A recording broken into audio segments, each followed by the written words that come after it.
فيديو جديد في يوم الاثنين 26 ديسمبر. قبل ما اتكلم في اي حاجه اشتركوا في القناه واعملوا لايكات مع التعليقات الحلوه مع تفعيل الجرس. عنوان الفيديو هتكلم عن لو انت لسه جديد او مبتدئ في رياده المشي، تعال اقول لكم ازاي تتعلم المشي الصحيح. لو انت ما عملتش رياده المشي في حياتك كلها وعايز تمشي، تعال اقول لكم ايه الطريقه اللي ممكن نمشي عليها.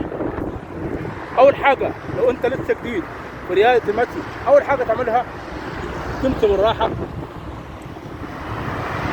دي الطريقه الصحيحه للمشي، تمشي بالراحه لمده ممكن ربع ساعه نص ساعه، وبعد كده بعد ما تخلص ربع ساعه نص ساعه تمشي سريع، مشي سريع.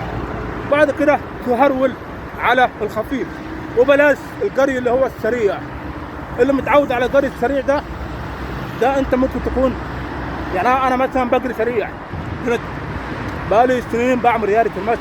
فلو عندك صعوبه في الحركه في رياضه المشي لازم تمشي بالراحه. اول حاجه تمشي بالراحه وبعد كده تمشي سريع. ولو انت عايز تخس لازم تهرول. هي دي الطريقه الصحيحه للمشي. ما ينفعش ان انا اجري بسرعه وانا لسه ما عملتش مشي خالص، ما مشيتش خالص. فاول حاجه ابدا شويه زي ما انا ماشي، بعد كده ماشي سريع. يعني ادوا كل حاجه حقها في رياضه المشي. اتمنى الفيديو ده يعجبكم واعملوا شير للقناه.